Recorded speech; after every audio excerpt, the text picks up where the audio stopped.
জাতীয় সংসদের পবিত্র ফ্লোরে একই ঘটে গেল। স্বরাষ্ট্রমন্ত্রীর মাইক বন্ধ করে দিলেন স্বয়ং স্পিকার, আর তারপরই এক তরুণ এমপির একখানা অগ্নিঝরা ভাষণ, যা পুরো দেশের রাজনীতিতে রীতিমতো ভূমিকম্প তুলে দিয়েছে। বিরোধী দলীয় নেতা অত্যন্ত শান্তশিষ্টভাবে একটি যৌক্তিক দাবি তুলেছিলেন, আর তাতেই যেন সরকারি দলের ভেতরে আগুন ধরে গেল। কে এই স্বরাষ্ট্রমন্ত্রী যিনি স্পিকারকে রীতিমতো নির্দেশ দিচ্ছিলেন, আর কেনই বা তরুণ ছাত্র নেতারা তার দিকে তেড়ে গেলেন? গতকাল ও আজকের সংসদের এই চরম নাটকীয় দৃশ্য শুধু একটি সাধারণ তর্ক নয়, এটি আগামী দিনে রাজনীতির এক বিশাল ইঙ্গিত। আসুন পুরো ঘটনাটি একেবারে সহজভাবে বিশ্লেষণ করা যাক। সংসদ মানেই হলো দেশ পরিচালনার সর্বোচ্চ তীর্থস্থান, যেখানে যুক্তি পাল্টা যুক্তি এবং সাংবিধানিক বিতর্কের মাধ্যমে জাতির ভাগ্য নির্ধারিত হয়। কিন্তু গতকালকের সংসদ অধিবেশনের চিত্রটি ছিল একেবারেই ভিন্ন, চরম নাটকীয় এবং উত্তেজনায় ভরপুর, যা দেশের রাজনৈতিক অঙ্গনে এক নতুন উত্তাপের জন্ম দিয়েছে। অধিবেশনের শুরুটা বেশ শান্ত এবং স্বাভাবিক মনে হলেও মাঝপথে এসে তা এমনভাবে উত্তপ্ত হয়ে ওঠে যে পুরো দেশবাসী রীতিমতো অবাক হয়ে গেছে। এই চরম উত্তেজনা শুরুটা করেন বর্তমান সংসদের প্রধান বিরোধী দলীয় নেতা এবং বাংলাদেশ জামায়াতে ইসলামীর আমির ডক্টর শফিকুর রহমান। যারা নিয়মিত সংসদের খোঁজখবর রাখেন তারা নিশ্চয়ই জানেন যে ঈদের আগের অধিবেশনে বিরোধী দলীয় নেতা যখন গণভোট বা রেফারেন্ডাম নিয়ে আলোচনার প্রস্তাব তুলেছিলেন, তখন স্পিকার তাকে থামিয়ে দিয়ে লিখিতভাবে সাবমিট করতে বলেছিলেন। স্পিকার জানিয়েছিলেন প্রশ্নোত্তর পর্বের পর বিষয়টি নিয়ে আলোচনা করতে হবে। একজন প্রবীণ এবং দায়িত্বশীল রাজনৈতিক হিসেবে ডক্টর শফিকুর রহমান আজ ঠিক সেই নিয়মটি অক্ষরে অক্ষরে পালন করেছেন। আজ প্রশ্নোত্তর পর্ব শেষ হওয়ার পরপরই তিনি স্পিকারের অনুমতি নিয়ে অত্যন্ত সুশৃঙ্খলভাবে গণভোটের বিষয়টি সংসদে উত্থাপন করেন। কিন্তু বিপত্তিটা বাধে ঠিক এর পরই। সরকারি দলের চিফ হুইপ যখন প্রস্তাব দেন যে এই গুরুত্বপূর্ণ বিষয়টি নিয়ে ৭১ বিধির পর্ব শেষ হওয়ার পর কথা বলা হোক, এর প্রত্যুত্তরে বিরোধী দলীয় নেতা অত্যন্ত বিনয়ের সাথে তবে দৃঢ়তার সাথে স্মরণ করিয়ে দেন যে যেহেতু প্রশ্নোত্তর পর্ব ইতিমধ্যে শেষ হয়ে গেছে, তাই নিয়ম অনুযায়ী স্পিকার চাইলে সংসদীয় নিয়ম মেনেই এখনই বিষয়টি নিয়ে আলোচনা করা সম্ভব। তিনি স্পিকারের কাছে সেই আবেদনই রাখেন। এ পর্যন্ত কিন্তু পুরো সংসদীয় বিতর্কটি একটি চমৎকার গণতান্ত্রিক কাঠামোর মধ্য দিয়েই এগোচ্ছিল। স্পিকার, চিফ হুইপ, বিরোধী দলীয় নেতা সবাই নিজ নিজ সাংবিধানিক পদের আওতার মধ্য থেকেই অত্যন্ত জনগুরুত্বপূর্ণ একটি বিষয়ে নিজেদের মতামত দিচ্ছিলেন। ঠিক এই সময়েই সংসদে হঠাৎ ঘটে যায় এক অনাকাঙ্ক্ষিত ঘটনা। হুট করে নিজের আসন থেকে দাঁড়িয়ে যান বিএনপির হেভিওয়েট নেতা এবং বর্তমান স্বরাষ্ট্রমন্ত্রী সালাউদ্দিন আহমেদ। তিনি স্পিকারের কাছ থেকে ফ্লোর নিয়ে রীতিমতো রুলিং বা ডিরেকশন দেওয়ার মতো করে বলতে শুরু করেন, এখন নয় বরং রেওয়াজ অনুযায়ী ৭১ বিধি আগে শেষ হতে হবে এবং এরপর স্পিকার চাইলে ওই বিষয়ে আলোচনা হবে।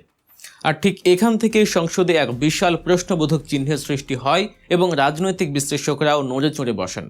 একটি অতি সাধারণ কিন্তু অত্যন্ত যৌক্তিক প্রশ্ন সামনে চলে আসে। এই সংসদীয় বিতর্কে সালাউদ্দিন আহমেদ আসলে কে? তিনি কি এই সংসদের নেতা? না, সংসদ নেতা তো স্বয়ং তারেক রহমান। তিনি কি বর্তমান সরকারের আইনমন্ত্রী? না, তাও নন। তাহলে স্পিকার, চিফ হুইপ এবং বিরোধী দলীয় নেতার মতো সাংবিধানিক পদধারীদের মাঝে দাঁড়িয়ে সবাইকে ডিরেকশন বা নির্দেশনা দেওয়ার এই এখতিয়ার তিনি কোথা থেকে পেলেন? আশ্চর্যের বিষয় হলো ঠিক এর আগের অধিবেশনেও তিনি হুবহু একই কাজ করেছিলেন।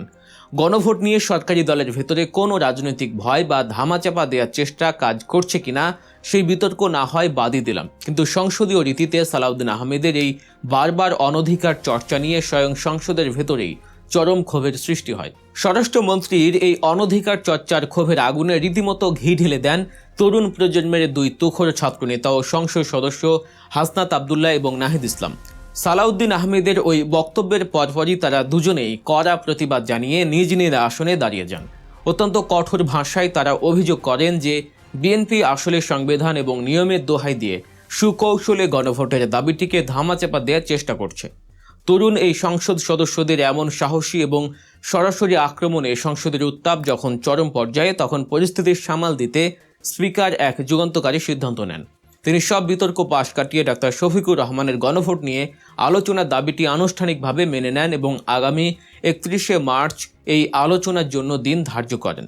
স্পিকারের এই সিদ্ধান্তে বিরোধী বেঞ্চ যখন স্বস্তিতে, তখন সালাউদ্দিন আহমেদ যেন বিষয়টি কোনোভাবেই মেনে নিতে পারছিলেন না। তিনি আবারও দাঁড়িয়ে স্পিকারকে বিভিন্ন শব্দের মারপ্যাঁচ এবং আইনি ব্যাখ্যা জালে ফেলে জ্ঞান দিতে শুরু করেন। একজন স্পিকারকে এভাবে বারবার ডিকটেক্ট বা নির্দেশ দেওয়ার চেষ্টা করায় স্পিকার এক পর্যায়ে বাধ্য হয়ে সালাউদ্দিন আহমেদের মাইকটি বন্ধ করে দেন। স্পিকার বলেন, মাননীয় স্বরাষ্ট্রমন্ত্রী মহোদয়, মেহেরবানি করে আপনি আপনার আসনে বসুন। মাইক বন্ধ করে দেওয়ার সাথে সাথে সরকারি দল এবং বিরোধী দলের এমপিদের মধ্যে শুরু হয়ে যায় তুমুল উত্তেজনা। পুরো সংসদ যেন পরিণত হয় এক উত্তপ্ত রণক্ষেত্রে। তবে গতকালকের এই টানটান উত্তেজনার পর্বেও সবচেয়ে চমৎকার এবং ধারালো ফিনিশিং টাচটি দিয়েছেন তরুণ সংসদ সদস্য হান্নান মাসুদ। তিনি বর্তমান স্বরাষ্ট্রমন্ত্রী সালাউদ্দিন আহমেদকে সরাসরি লক্ষ্য করে অত্যন্ত তীক্ষ্ণ একটি বাক্যবাণ ছুড়ে দেন। হান্নান মাসুদ বলেন, স্বরাষ্ট্রমন্ত্রী তার নিজের মন্ত্রণালয়ের মূল কাজ অর্থাৎ দেশের আইন শৃঙ্খলা রক্ষার দায়িত্ব পালনে চরমভাবে ব্যর্থ হওয়ার পরও সেই ব্যর্থতা নিয়ে কাজ না করে তিনি এখন আইন মন্ত্রণালয় এবং অন্যান্য বিষয় নিয়ে বেশি পড়ে আছেন। হান্নান মাসুদের এই একটি কথাই যেন গতকালকের সংসদের এবং আজকের পুরো রাজনৈতিক চিত্রপটের সারসংক্ষেপ তুলে ধরেছে।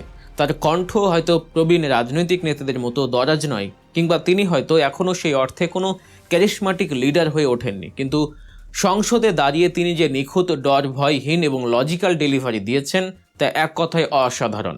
অধিবেশনে কথা বলার জন্য তাকে সময় দেওয়া হয়েছিল মাত্র 6 মিনিট, আর শুরুতেই তিনি এই বৈষম্য নিয়ে এমন এক তীক্ষ্ণ প্রশ্ন ছুড়ে দেন যা সরকারি দল এবং স্পিকারকেও রীতিমতো বিব্রতকর অবস্থায় ফেলে দেয়।